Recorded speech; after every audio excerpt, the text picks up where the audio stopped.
जिलाधिकारी और पुलिस अधीक्षक ने प्रेस वार्ता का किया आयोजन। सोमवार को विवेकानंद सभागार में प्रेस वार्ता का आयोजन किया गया, जिसमें जिलाधिकारी अनुनय झा व पुलिस अधीक्षक नीरज कुमार जादौन ने विभिन्न बिंदुओं पर प्रशासन का पक्ष रखा है।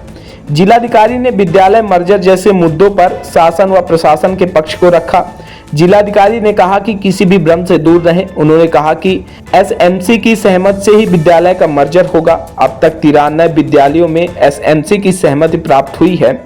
उन्होंने कहा कि अफवाह फैलाने वालों पर कार्रवाई की जाएगी।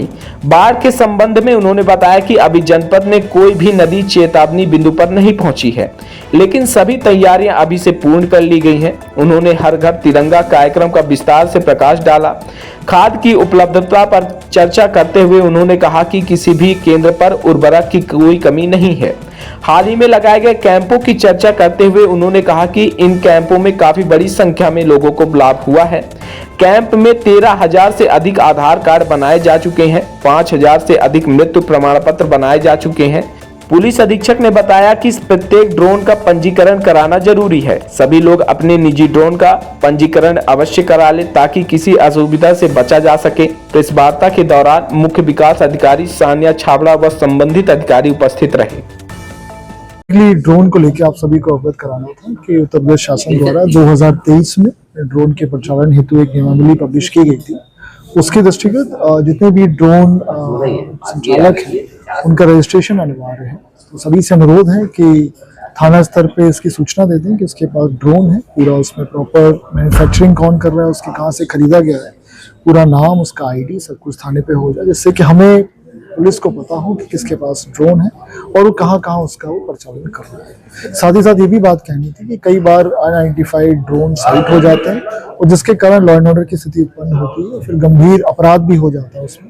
उसके दृष्टिगत सभी जनपद वासियों से अनुरोध है कि अगर इस तरह की कोई भी चीज़ आपको दिखाई दे रही है तो उस पर कोई एक्शन न लें, केवल पुलिस को फोन करें, हम लोग एक्शन लेंगे। अगर कोई भी इस तरह का मामला प्रकाश में आता है तो उस पर विरुद्ध कठोर कार्रवाई की जाएगी, जिसमें मैंने से गैंगस्टर तक की कार्रवाई सबसे करेंगे। पुलिस पे कार्रवाई करने वाली कहीं भी कोई इस तरह का मामला ना हो कि कोई व्यक्ति आ गया आपके यहाँ पे, किसी ने अफवाह उड़ा दी कि बाहरी व्यक्ति है, उसके खिलाफ फिर आप लोग लिंचिंग कर दो, तो ये बिल्कुल ना हो। लिंचिंग विरुद्ध भारतीय न्याय संहिता में बिल्कुल नई धारा जोड़ी गई है, उसमें बहुत ही कठोर दंड का प्रावधान भी है। तो सभी से अनुरोध है कि इन जो 3 बिंदु आप सबसे बताए गए हैं सबको देखें और पुलिस का सहयोग करें, और हम आपको आश्वस्त करते हैं किसी भी तरह का कोई भी रिमर मॉन्गरिंग जनपद हरदोई में नहीं होनी चाहिए। Thank you. जैसा कि आपको अवगत है कि उत्तर प्रदेश शासन द्वारा एक बहुत ही अच्छी पहल की जा रही है, जिसमें स्कूल पेयरिंग किया जा रहा है। स्कूल पेयरिंग के अंतर्गत हमारे जनपद हरदोई में भी 290 ऐसे प्रस्ताव आए थे स्कूल पेयरिंग के, जिसमें से 93 ऐसे प्रस्ताव हैं जिसमें स्कूल मैनेजमेंट कमेटी यानी जो बच्चे, उनके अभिभावक और अध्यापकगण, इन्होंने सहर्ष सहमति दी है स्कूल के पेयरिंग के लिए। इस स्कूल पेयरिंग से ये होगा कि जो स्कूल में हमारे रिसोर्सेज की क्रंच रहती है वो दूर होगी, पर यूनिट एक्सपेंडिचर, जो पर बालक जो एक्सपेंडिचर होता है उसमें भी वृद्धि होगी और ओवरऑल क्वालिटी ऑफ एजुकेशन में भी इम्प्रूवमेंट होगा। जहां जहां स्कूल पेयरिंग के प्रस्ताव आए थे, जहां पे कुछ भौगोलिक कोई समस्याएं थी या कोई डिस्टेंस ज्यादा था या जहां पे एसएमसी रेडी नहीं थी, उन सभी पेयरिंग के प्रस्तावों को हमने नजरअंदाज कर दिया, उनको हटा दिया और फाइनली 93 स्कूलों के पेयरिंग का हमने प्रस्ताव को माना है।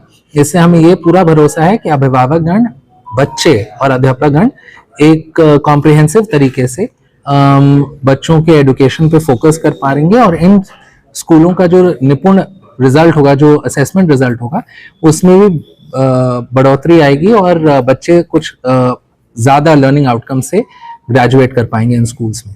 सर, पूर्व में कुछ वीडियो ऐसे आए थे जिसमें विद्यालय के बाहर बच्चे, तो उनको लेकर क्या जी, ये जो कुछ वीडियोस आ रहे हैं इनकी तो जांच हम कर ही रहे हैं, लेकिन आप सभी के माध्यम से मैं ये कहना चाहता हूं कि अगर स्कूल पेयरिंग की आड़ में कोई दुष्प्रचार करने का प्रयास करता है तो जनपद हरदोई का जिला प्रशासन और पुलिस प्रशासन कड़ी से कड़ी कार्रवाई करेगा।